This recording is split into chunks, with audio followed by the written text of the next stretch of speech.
Bolsonaro, cada dia que passa, Bolsonaro recua mais, inclusive fazendo sinais, dando sinais em coisas que, para quem está distante do mundo político, né, surgem até como detalhes, aparecem até como detalhes. Ele trocou lá, o governo aceitou, por sugestão do Centrão, trocar os vice-líderes, né, das lideranças, né, os vice-líderes na Câmara e no Senado. Na Câmara, né,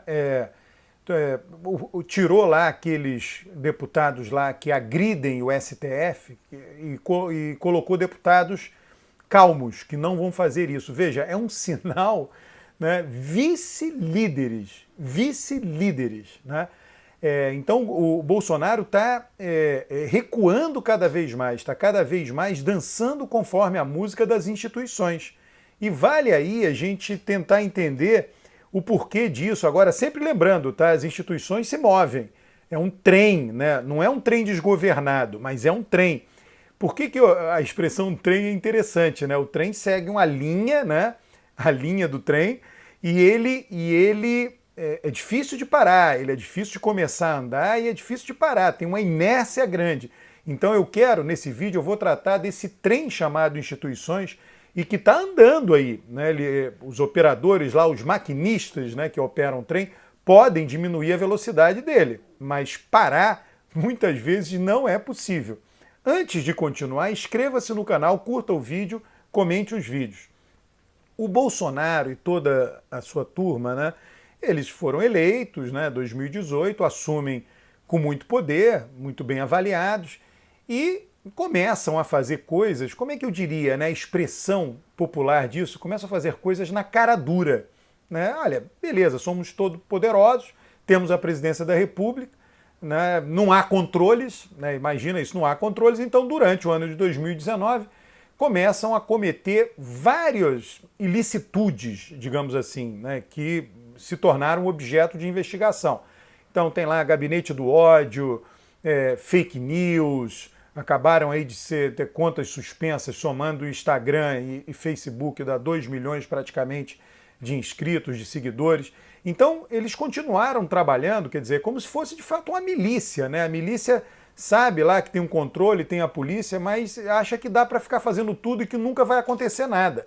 E no caso da milícia, pelo menos no Rio de Janeiro, de fato acaba não acontecendo. Ela está lá já há muitos anos, né, e continua crescendo e ampliando os seus domínios. Mas no caso de uma presidência da República, do governo federal, aquilo vai deixando rastros.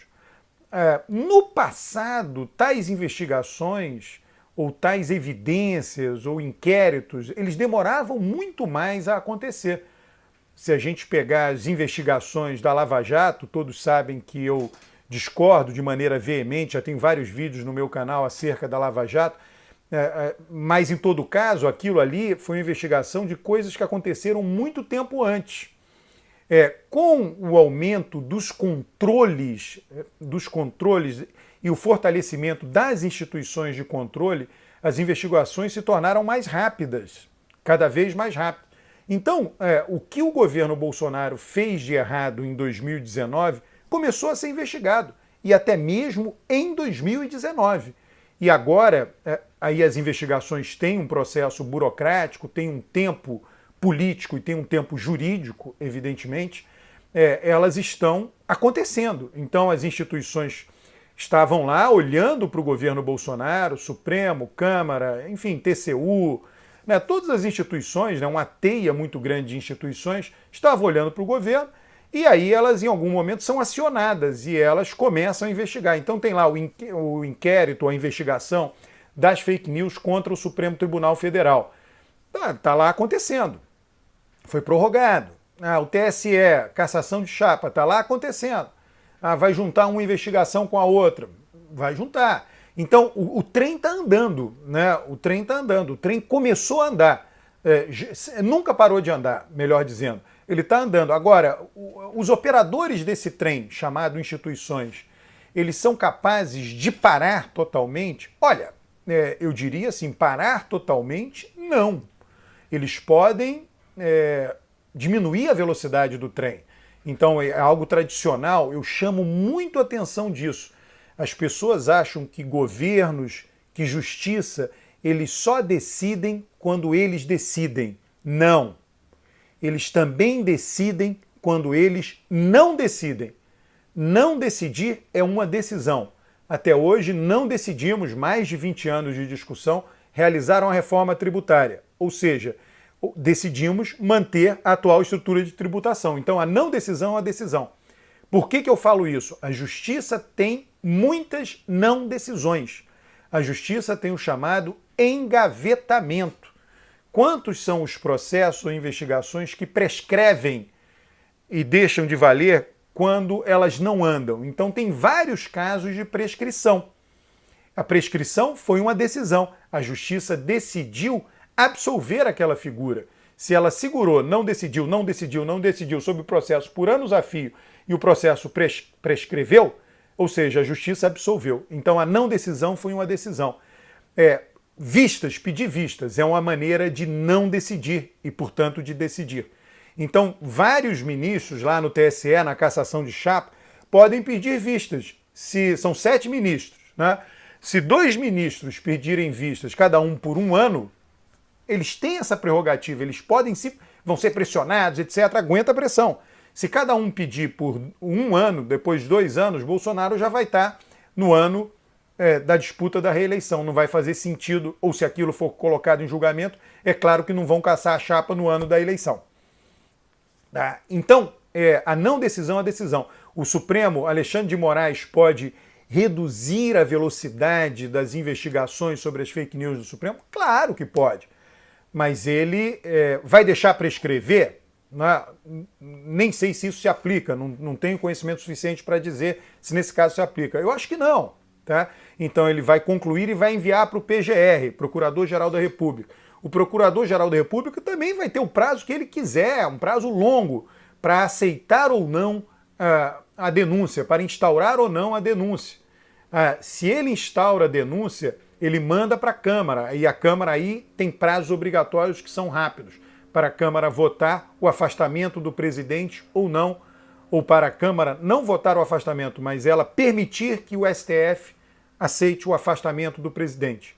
Tá? Então, todos esses prazos, o trem está andando, ele vai continuar andando. Agora ele estava andando mais rápido, agora ele passou a andar mais lentamente. E por que esse trem passou a andar mais lentamente? Porque Bolsonaro passou a se comportar feito um político. Passou a se comportar decentemente, ou minimamente decentemente, do ponto de vista das instituições políticas. Bolsonaro entrou em conflito demasiado com as instituições, como eu sempre disse aqui, conflito mais na fala do que nos atos.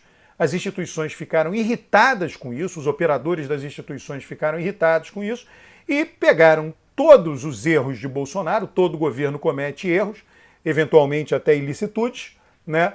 E apertaram Bolsonaro. Eu escrevi um artigo em meu blog, se você entrar em meu blog, albertocarlosalmeida.com.br, entre em meu blog e põe lá na procura peixe, né? E na procura tem lá um artigo meu que eu digo, Bolsonaro é um peixe grande que caiu na rede institucional.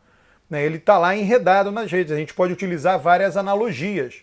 Está lá preso pelas redes, as instituições são um trem que não param, as coisas estão em andamento, muita gente torce para que esse trem continue andando e atropele Bolsonaro totalmente. Pode acontecer.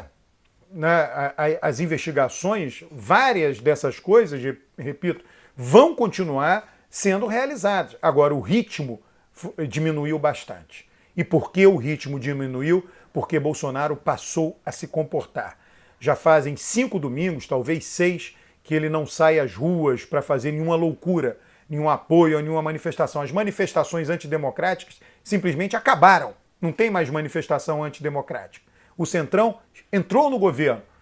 Dizem que há uma promessa, passada a pandemia, do Pazuello sair lá do Ministério da Saúde, o Ministério da Saúde ficar nas mãos do Centrão, o Centrão indicar o ministro da Saúde. Então, o Bolsonaro ele recebeu um aperto muito grande nas instituições e ele passou a se comportar dançando conforme a música do sistema político brasileiro. E o sistema político brasileiro exige que o presidente da República pactue, exige que o presidente da República negocie com as instituições. O presidente da República que insiste em não negociar, se perder a popularidade, sofre o impeachment. Foi assim com Collor, foi assim com Dilma. Você não pode ter as duas coisas ao mesmo tempo. Popularidade muito baixa, com manifestações de rua, e brigas homéricas, brigas incessantes com Câmara, Senado e com as instituições. Todos os presidentes que tiveram essas duas coisas ao mesmo tempo caíram. Bolsonaro percebeu isso. Não estou dizendo que ele não vai cair, mas é claro que as chances diminuíram bastante. Inscreva-se no canal, curta o vídeo, comente os vídeos. Um grande abraço.